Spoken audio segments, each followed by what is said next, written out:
علماء کہتے ہیں کہ جو درود ہے وہ بہر صورت قبول ہوتا ہے، اس لیے حضرت عمر رضی اللہ تعالیٰ عنہ فرماتے ہیں کہ دعا کو درود کے ساتھ جوڑ لو، درود تو قبول ہونا ہی ہونا ہے، تمہاری دعا بھی قبول ہو جائے، چونکہ اللہ تعالیٰ جل شانہ کی یہ شان نہیں ہے کہ بعض کو قبول کر لے اور بعض کو ترک کر دے۔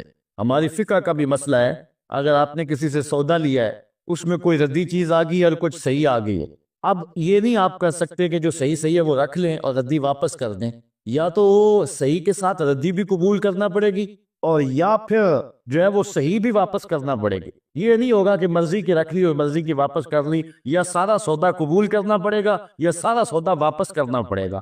تو اللہ تعالیٰ جل شانہ کے حضور جب درود کے ساتھ دعا مانگی جائے تو پھر اللہ تعالیٰ جل شانہ اس دعا کو چھانٹ کے الگ نہیں کرتا کہ میں نے یہ نہیں قبول کرنی، درود کے ساتھ جو مانگی ہوئی دعا ہے اللہ وہ بھی مستجاب فرما لیتا ہے، وہ بھی قبول فرما لیتا ہے۔ درود پاک وہ بابرکت عمل ہے کہ جو اہل ایمان کو تعلیم دیا گیا۔ علماء نے لکھا کہ زندگی میں ایک مرتبہ درود شریف پڑھنا فرض ہے، اور جب حضور علیہ السلام کا نام لیا جائے اس وقت درود پڑھنا واجب ہے۔ اس کے علاوہ بھی وجوب کے اور بہت سارے مقامات علماء نے بیان کیے، اور نمایاں 40 مقامات علماء نے بیان کیے جہاں درود شریف پڑھنا مستحب ہے، لیکن بعض مقامات پہ درود شریف پڑھنا مکروہ بھی ہے، جس طرح باتھ روم اور اس قبیل کے اور مقامات اور جگہیں اور جو ہے وہ احوال ایسے ہیں جہاں درود شریف نہیں پڑھا جائے گا۔ باقی درود شریف وہ بابرکت وظیفہ ہے، وہ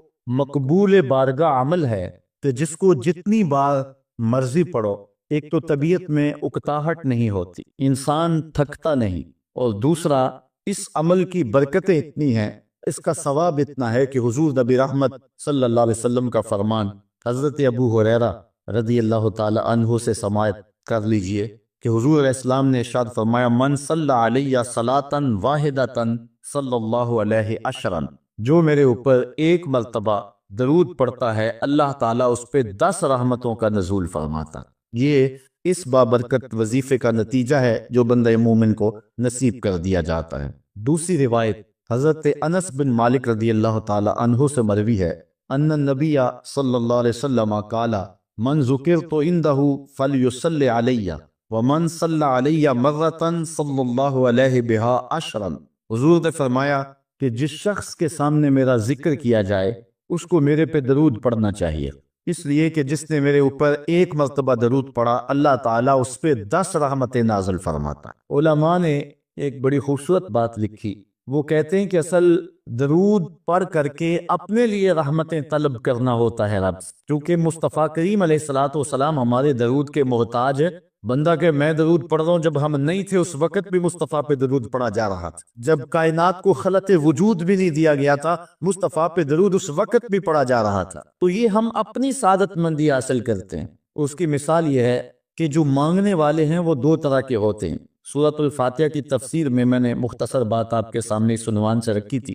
ایک وہ ہے کہ جو ڈائریکٹ دروازے کو دستک دے کے صاحب خانہ سے مانگتے ہیں، صاحب خانہ اپنی توفیق کے مطابق اس کو دے نہ دے اس کی مرضی، اور مانگنے والوں کا ایک اور طریقہ ہوتا ہے کہ وہ مانگتے نہیں، کسی شخص کے دروازے پہ کھڑے ہو کے اس کو دعائیں دینے لگتے ہیں، تیرے بچوں کی خیر، تیرے والدین کی خیر، جہاں دادے پر دادے سے شروع ہوتے ہیں اور نیچے نسل تک آتے ہیں۔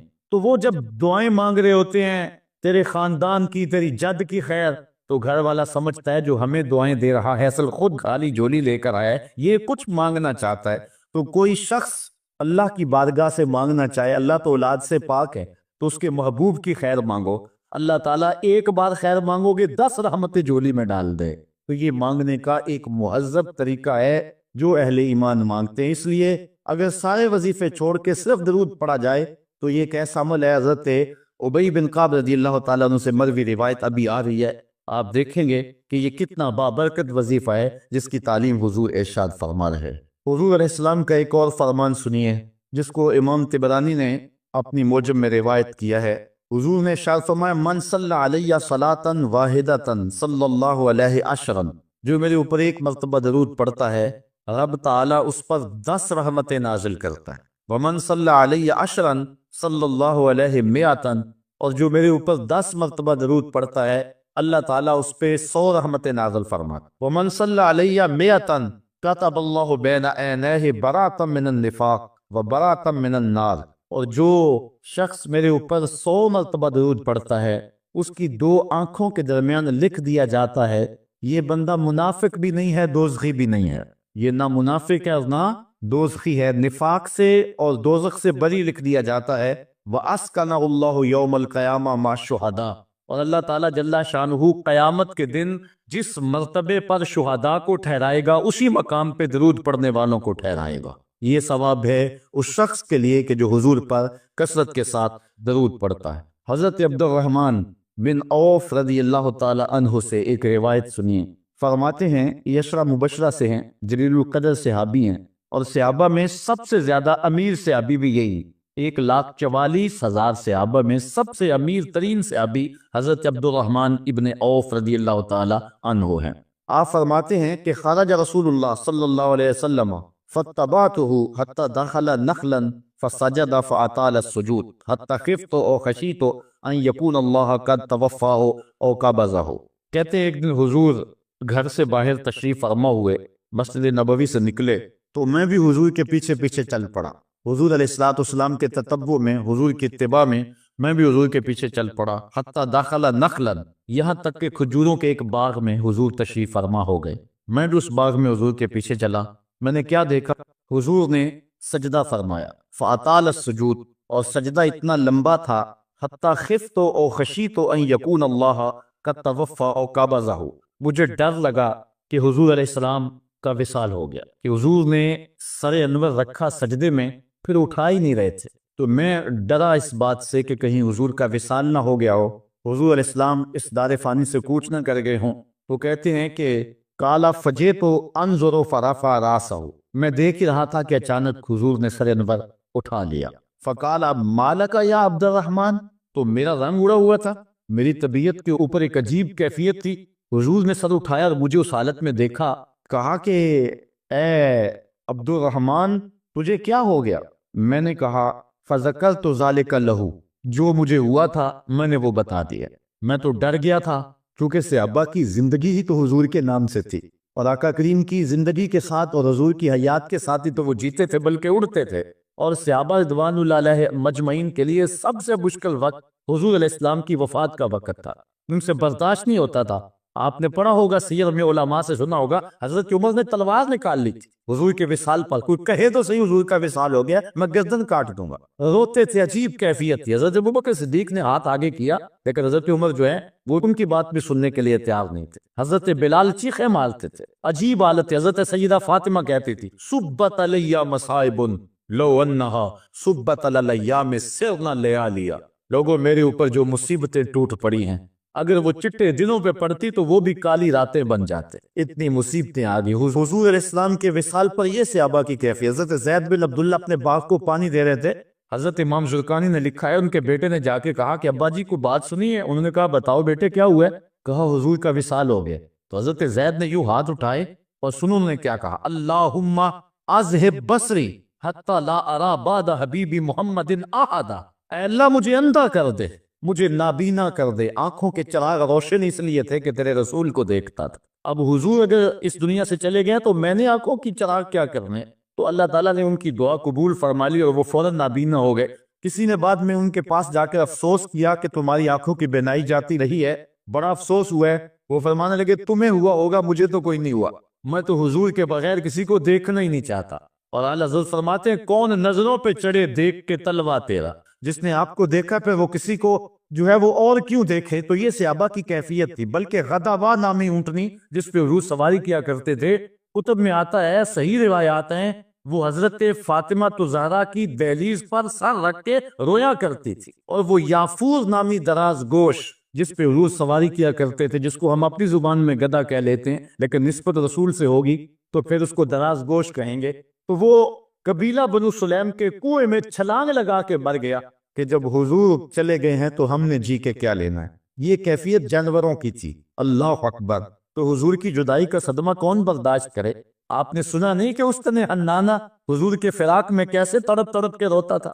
صحاح میں روایت ہے، لگتا تھا جس طرح پھٹ جائے گا، اور آقا کریم ممبر سے نیچے اترے اور آقا نے اس کو دونوں ہاتھوں میں لیا، پھر تسلی دی اور ایسے لگا جس طرح کہ بچھڑا ہوا بچہ ماں کی گود میں آ جائے تو اس کی گیگی بن جاتی ہے، یہ کیفیت ہوئی۔ پھر حضور منبر پہ جلوہ فراز ہوئے اور صحابہ سے مخاطب ہو کے کہا لو لم افل ہاکازا لہن الی یوم القیامہ، اگر میں اپنے عاشق زار کو منبر سے اتر کے یوں تسلی نہ دیتا تو یہ لکڑی کا ستون قیامت تک روتا ہی رہتا۔ اللہ اکبر، یہ ہے حضور کے پیار کی کیفیت۔ ان کے لیے مشکل مرحلہ تھا تو حضرت عبد الرحمن بن عوف رضی اللہ تعالیٰ عنہ کہتے ہیں میں نے جو میرے پہ بیتی تھی نا، جو میری حالت ہوئی تھی، میں نے صاف صاف عرض کی حضور میں تو بہت پریشان ہوا تھا۔ تو حضور نے فرمایا فقالا ان جبرائیل علیہ السلام قال لی، سنو کہ جبریل امین میرے پاس آئے اور انہوں نے مجھے آ کے کہا الا ابشرک ان اللہ عز وجل یقول، کہ حضور میں آپ کو بشارت نہ دوں کہ رب کیا کہتا ہے؟ وہ یہ کہتا ہے من صلی علیک صلیت علیہ ومن سلم علیک سلمت علیہ۔ ذرا دیکھیے لفظ، حضور فرماتے ہیں میں کیوں سجدے میں گیا تھا؟ سنو اے عبد الرحمن ابن عوف، واقعہ کیا ہوا، میں اتنا لمبا سجدہ کیوں کیا؟ کہا میرے پاس جبریل آئے اور جبریل نے مجھے رب کا سندیسہ دیا، پیغام دیا کہ محبوب آپ کا رب کہتا ہے کہ آپ کا جو امتی آپ پہ درود پڑے گا میں رب ہو کے اس پہ درود پڑھوں گا، اور جو آپ کا امتی آپ کو سلام کہے گا میں رب ہو کے اس کو سلام کروں گا۔ تو حضور فرماتے ہیں فسجدت للہ شکرا، تو پھر میں سجدہ نہ کرتا، پھر میں شکر کا سجدہ نہ کرتا اور میرا سجدہ لمبا نہ ہوتا کہ اتنا کرم ہوا کہ میرا اگر غلام مجھ پہ درود بھیجے تو رب اس پہ درود بھیجتا ہے۔ اللہ اکبر، یہ کرم نوازیاں اس شخص پر کہ جو حضور نبی رحمت صلی اللہ علیہ وسلم پر درود بھیجتا ہے۔ آئیے حضرت عبداللہ ابن مسعود رضی اللہ تعالی عنہ سے ایک روایت سنتے ہیں۔ کہتے ہیں کہ ان للہ ملائکۃ سیاحین یبلغون عن امتی السلام، اللہ کے کچھ فرشتے ہیں جن کی ڈیوٹی یہ ہے وہ دھرتی پر گھومتے ہیں، پوری دنیا پہ چکر لگاتے، اور کرتے کیا ہیں؟ جہاں جہاں بھی کوئی شخص میرے اوپر سلام بھیجے تو وہ اس امتی کا سلام میرے تک پہنچاتے ہیں کہ حضور آپ کے فلاں امتی نے آپ تک جو ہے وہ سلام بھیجا ہے۔ اور دوسری روایت حضرت حسن رضی اللہ تعالیٰ عنہ اپنے باپ حضرت علی المرتضیٰ سے روایت کرتے ہیں کہ حضور علیہ السلام نے ارشاد فرمایا حیث ما کنتم فصلوا علیہ فإن صلاتکم تبلغنی، فرمایا علی جہاں بھی رہو میرے اوپر سلام پڑھا کرو، تمہارا سلام مجھے پہنچتا ہے، جہاں بھی رہو میرے اوپر سلام پڑھنے کو عمل کو نہ چھوڑنا۔ قیامت کے دن حضور علیہ السلام کی سب سے زیادہ قربت کس شخص کو نصیب ہوگی؟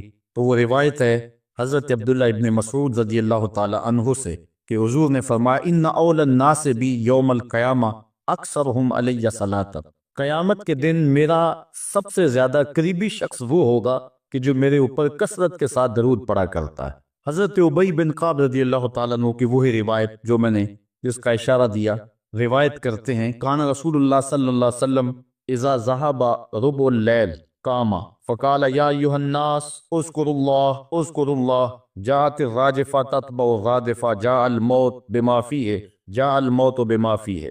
کہتے ہیں کہ حضور علیہ الصلوۃ والسلام جب رات کا چوتھائی حصہ باقی رہ گیا تو آقا کریم علیہ السلام نے لوگوں کو بیدار کیا، لوگوں کو جگایا کہ اٹھو اللہ کا ذکر کرو، قیامت آنے والی ہے، موت آنے والی ہے۔ حضور نے صحابہ کو بیدار کیا۔ قال ابی بن کعب رضی اللہ تعالیٰ عنہ، حضرت ابی بن کعب رضی اللہ تعالیٰ عنہ فرماتے ہیں یہ جلیل القدر سے آبی اور حضور علیہ الصلوۃ والسلام ان سے قرآن سنا کرتے، بلکہ ایک دن حضور گزر رہے تھے، حضرت ابی بن کعب رضی اللہ تعالیٰ عنہ تلاوت کر رہے تھے، حضور رک کے سننے لگے۔ اگلے دن ملاقات ہوئی تو فرمایا ابی میں گزر رہا تھا، تو تلاوت کر رہا تھا اور میں سنتا رہا۔ تو حضرت ابی نے کہا حضور اگر مجھے پتہ چل جاتا نا کہ آپ سن رہے ہیں تو میں اور سوار کے پڑھتا۔ محدثین شارحین لکھتے ہیں کسی کے دکھلاوے کے لیے قرآن سوار کے پڑھنا ریاکاری ہے، لیکن اگر حضور کے دکھلاوے کے لیے پڑھا جائے یہ ریاکاری نہیں ہے، یہ عین دین ہے۔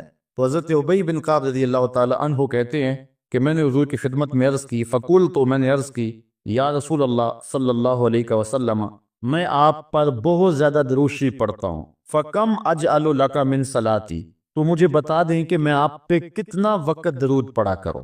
قال ما شئت، کہا جتنا تو پڑھ سکتا ہے، جتنا تیرے پاس وقت ہے، جتنی تیری مرضی ہے، میں کوئی مقرر نہیں کرتا۔ قال قل، تو میں نے کہا الربع، میں چوتھا حصہ درود پڑھا کروں گا، باقی 3 حصے باقی وظیفے کر لیا کروں۔ قال ما شئت، حضور نے فرمایا تیری مرضی، وَإِن زِدْتَ فَهُوَ خَيْرٌ لَكَ، لیکن اگر درود زیادہ پڑھے نا تو تیرے لیے ہوگا بہتر۔ ویسے تو اگر چوتھا حصہ پڑھے باقی 3 حصے باقی وظیفے، لیکن اگر ایسا کرے تو تیرے لیے بہتر ہوگا، زیادہ اگر پڑھ لے۔ کالا کہتے ہیں فقل، تو میں نے کہا فثلثین، میں 2/3 پڑھ لیا کروں گا۔ کالا ما شئت، فرمایا جس طرح تیری مرضی۔ فإن زدت فهو خیر لک، لیکن اگر تو درود کو زیادہ کر لے تو یہ تیرے لیے بہتر ہوگا۔ قلت النصف، میں نے عرض کی حضور میں آدھا وقت درود پڑھ لیا کروں گا، باقی آدھا وقت دیگر وظائف پڑھ لیا کروں گا۔ قلت، جب میں نے یہ بات کہی تو حضور نے فرمایا ما شئت، جو تیری مرضی، جو تیرے دل میں آئے۔ وَإِن زِدْتَ فَهُوَ خَيْرٌ لَكَ، لیکن اگر تو درود کو اور زیادہ کر دے تو تیرے لیے ہے بہتر۔ کہتے ہیں کہ میں نے عرض کی اجعل لک صلاتی کلھا، حضور پھر میں سارا وقت درود ہی پڑھ لیا کروں گا، میں سارا وقت درود ہی پڑھ لیا کروں گا۔ تو آقا کریم نے فرمایا پھر تجھے دنیا کی تکلیفیں بھی نہیں پہنچیں گی اور آخرت میں بھی تجھے نجات مل جائیں گی، کیونکہ انسان وظیفہ 2 مقاصد کے لیے کرتا ہے، میری دنیا کے معاملہ ٹھیک ہو جائے، کچھ وظائف اس لیے پڑھتا ہے، یا پھر میری آخرت ٹھیک ہو جائے اس لیے وظائف پڑھتا ہے۔ 2 ہی غرضیں ہوتی ہیں وظائف پڑھنے سے۔ لیکن حضور نے فرمایا اگر تو سارا وقت درود پڑھتا رہے تو پھر تیری دنیا بھی ٹھیک ہو جائے گی، تیری آخرت بھی ٹھیک ہو جائے گی، تیرے سارے معاملے ٹھیک ہو جائیں گے۔ اللہ اکبر۔ اور حضور علیہ السلام کا یہ ایک اور فرمان سنیے جس کو حضرت انس رضی اللہ تعالیٰ عنہ روایت کرتے ہیں۔ حضور علیہ السلام نے ارشاد فرمایا من صلی علی فی یوم 1000 مرہ لم یمت حتی یرا مقعدہ من الجنہ، جو ایک دن میں 1000 مرتبہ میرے اوپر درود پڑے وہ اتنی دیر تک مرے گا نہیں جب تک جنت میں اپنا ٹھکانہ نہیں دیکھ لیتا۔ یہ اللہ تعالیٰ اس کو خاص نور نصیب فرمائے گا۔ اور آئیے سنیے حضور علیہ السلام کیا ارشاد فرما رہے ہیں۔ حضرت ابو درداء رضی اللہ تعالی عنہ سے روایت ہے، امام ابن ماجہ نے اپنی سند سے اس کو روایت کیا ہے۔ قال رسول اللہ صلی اللہ علیہ وسلم اکثروا علی من الصلاة کل یوم الجمعہ فإنہ مشہود تشہدہ الملائکہ، حضور نے فرمایا کہ ہر جمعے کے دن میرے اوپر کثرت کے ساتھ درود پڑھا کرو، کیونکہ یہ یوم مشہود ہے، اس دن فرشتے حاضر ہوتے ہیں، تو جمعے کے دن کثرت کے ساتھ باقی دنوں کی نسبت میرے اوپر درود پڑھا کرو۔ تو وَإِنَّ أَحَدًا لَن يُصَلِّيَ عَلَيَّ إِلَّا أُرِدَتْ عَلَيَّ صَلَاتُهُ حَتَّى يَفْرُغَ مِنْهَا، اس لیے کہ تم میں سے جو کوئی میرے اوپر درود پڑھتا ہے جب تک فارغ نہیں ہو جاتا اس کا درود جو ہے وہ میرے اوپر پہنچا دیا جاتا ہے۔ کالا، تو حضرت ابو درداء کہتے ہیں قل، تو میں نے کہا وبعد الموت، حضور جب آپ اس دنیا سے چلے جائیں تو کیا اس کے بعد بھی یہ وظیفہ اور یہ عمل جاری رکھیں؟ حضرت ابو درداء رضی اللہ تعالی عنہ نے جو ہے یہ وضاحت حضور سے پوچھی، اور یہ بھی بڑے جلیل القدر صحابی ہیں، بلکہ صحابہ میں سے انتہائی متقی اور پرہیزگار صحابی ہیں۔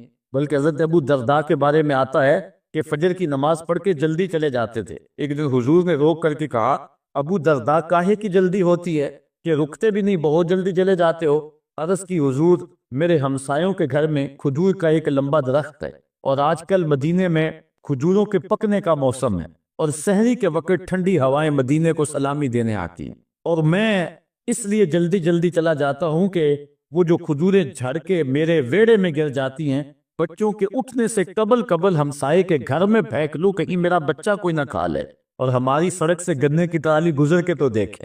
یہ دیکھیے حضور علیہ السلام کے صحابی کا عمل اور ان کی زندگی کے معمولات۔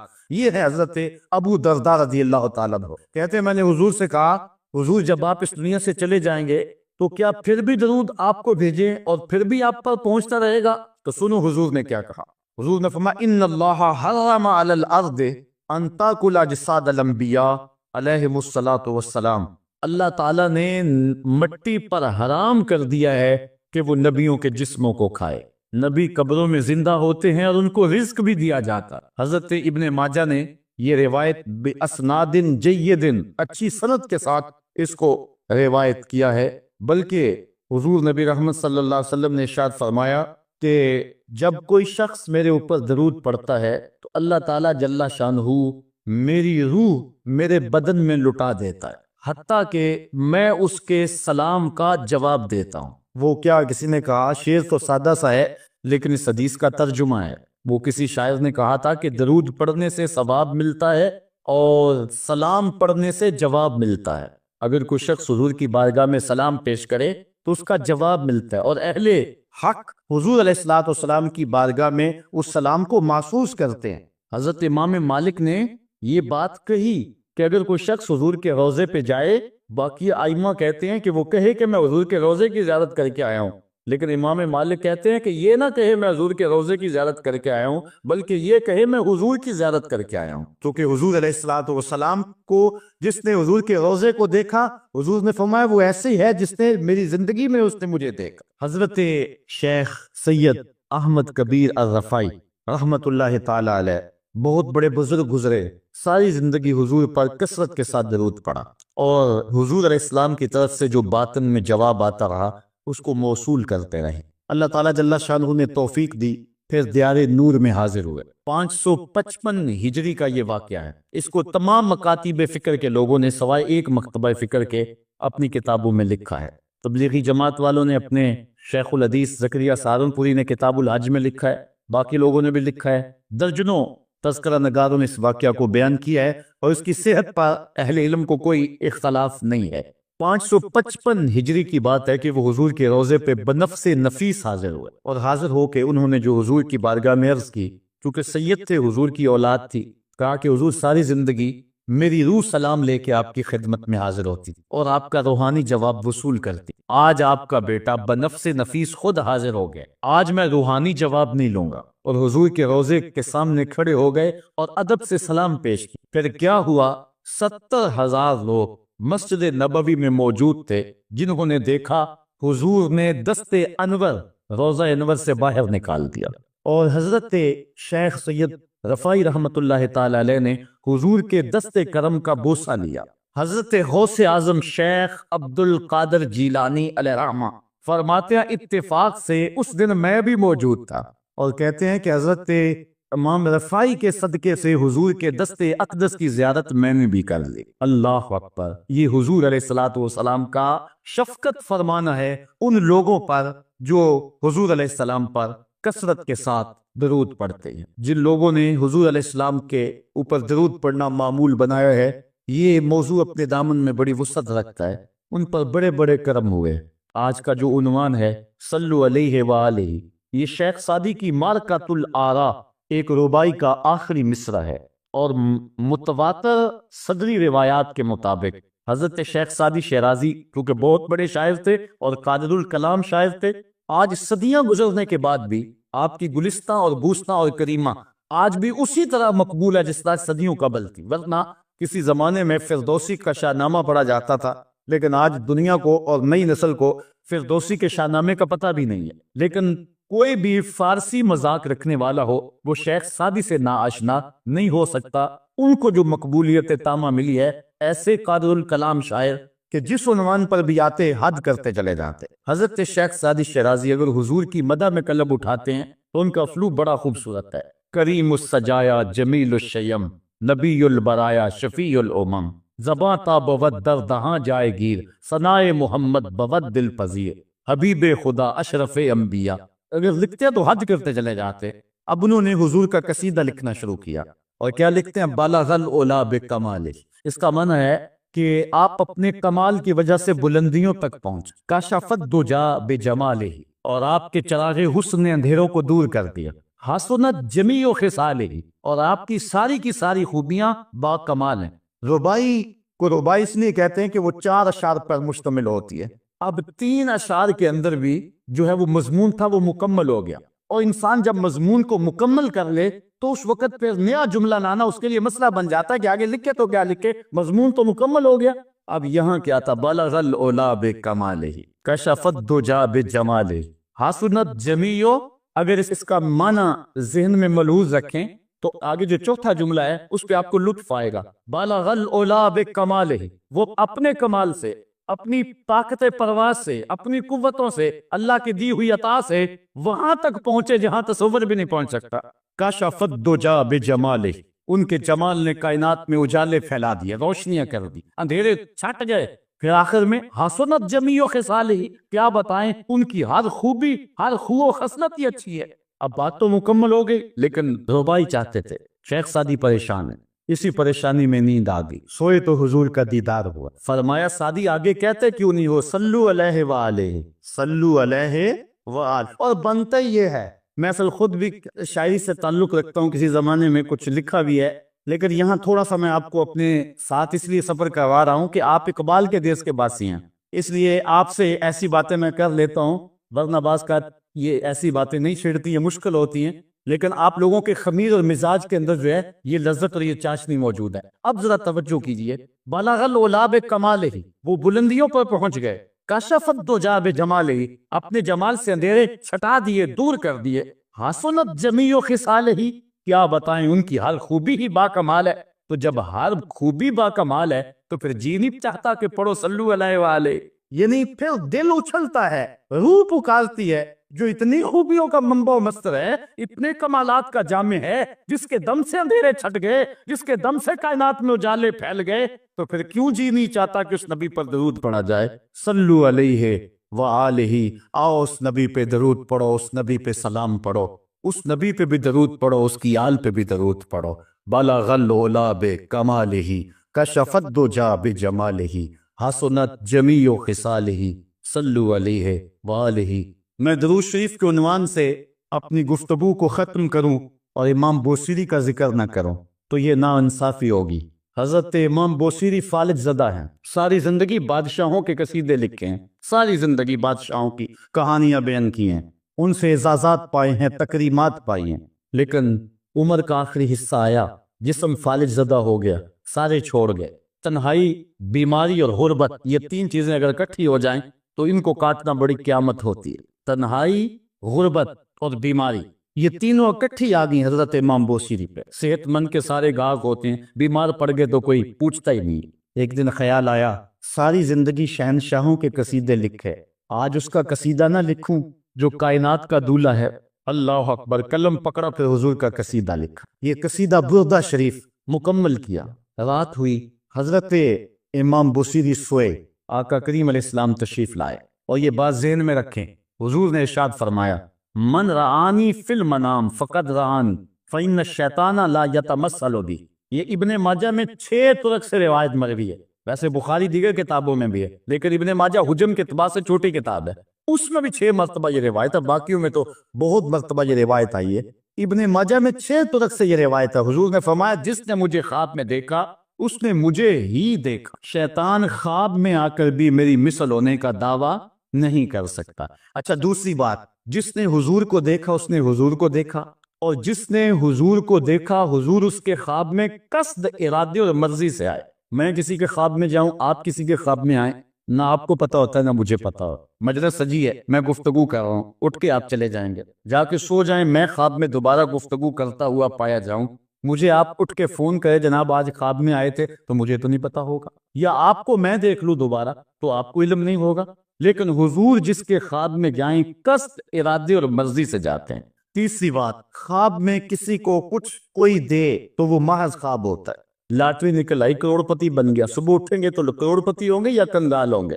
وہ کیا کسی نے کہا تھا 100 بار میرے ہاتھوں میں تیرا دامن آیا، جب آنکھ کھلی تو اپنا ہی گرے باندھا۔ کچھ نہیں ہوتا، خواب خواب ہوتا ہے، لیکن حضور کو اگر کوئی خواب میں دیکھے، حضور کچھ عنایت کرے تو وہ محض خواب نہیں ہوتا۔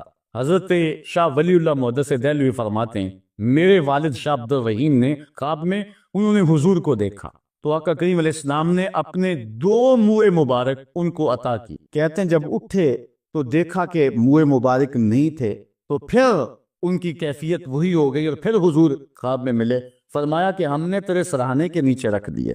تو کہتے ہیں کہ وہ 2 بال حضرت شاہ ولی اللہ محدث دہلوی فرماتے ہیں ان کی علامت یہ تھی کہ وہ صندوق میں ہم رکھتے تھے، جب اس کو دھوپ میں لے کر نکلتے بدلی سایہ کیا کرتے تھے، اور فرماتے ہیں کہ جب وراثت تقسیم ہوئی تو ایک بال میرے حصے میں آیا، حضور کا منہ انور، حضور کا منہ مبارک۔ تو جس نے حضور کو خواب میں دیکھا حضور کو ہی دیکھا، حضور قصد سے آئے، جو دیا حقیقت میں دیا۔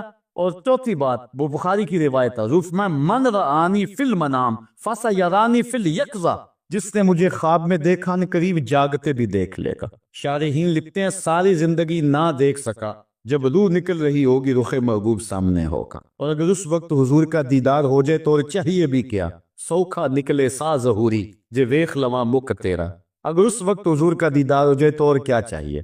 تو حضرت امام بوصیری کہتے ہیں کہ میں سویا مقدر جاگا، حضور تشریف لائے۔ فرمایا بوصیری جو قصیدہ لکھا ہے وہ سناؤ تو صحیح، تو انہوں نے وہ مشہور قصیدہ مولا یصلی وسلم دائماً ابدا، وہ قصیدہ حضور کی خدمت میں پیش کیا۔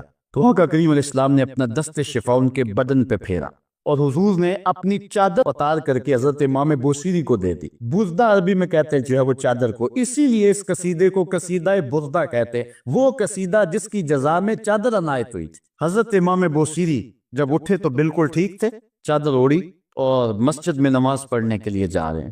راستے میں ایک درویش کھڑا تھا، کہا بوصیری رات والا قصیدہ تو سناؤ جو تم نے لکھا ہے۔ حضرت بوصیری کہتے ہیں میں نے لکھا تھا اور کسی کو پتہ نہیں تھا۔ میں نے کہا کون سا قصیدہ؟ کہنے لگے بھولے نہ بنو جو حضور کو سنایا تھا۔ کہنے لگے کہ میں نے کہا کہ تجھے کیسے پتہ ہے؟ کہا بتاؤں یہ چادر کون سی ہے؟ اللہ اکبر! تو امام بوصیری رحمت اللہ تعالی علیہ نے حضور علیہ السلام پر یہ درود لکھا، مولا یصلی وسلم دائماً ابدا، اور یہ جزا پائی۔ حضرت سید محمد بن سلیمان رحمت اللہ تعالی علیہ ایک بزرگ گزرے ہیں، یہ 708 ہجری میں پیدا ہوئے تھے۔ کہتے ہیں کہ میں ایک دن کسی بستی سے گزر رہا تھا اور وہاں ایک کنواں تھا، اس کا پانی تھوڑا سا نیچے تھا اور میرے پاس کوئی چیز نہیں تھی جس سے میں ڈول ڈال کر کے وہ پانی نکال سکوں۔ میں متحیر کھڑا تھا، ساتھ ہی ایک شکستہ سا کچا سا مکان تھا، اس مکان کے اوپر ایک چھوٹی عمر کی لڑکی کھڑی تھی۔ مجھے کہنے لگی کہ آپ پریشان ہیں؟ میں نے کہا ہاں بیٹے، مجھے پریشانی یہ ہے کہ میں نے وضو کرنا اور نماز پڑھنی ہے اور وقت جا رہا ہے اور یہ پانی بہت نیچے ہے، اگر تم کچھ میری مدد کر سکتی ہو تو ضرور کرو۔ وہ چھت سے نیچے آئی اور اس نے آ کے اپنا لعاب اس کنویں میں پھینکا۔ حضرت شیخ سید محمد بن سلیمان فرماتے ہیں کہ میں نے دیکھا کہ یکا یک کنویں کا پانی اچھل کے کناروں تک آ گیا اور بہنے لگا۔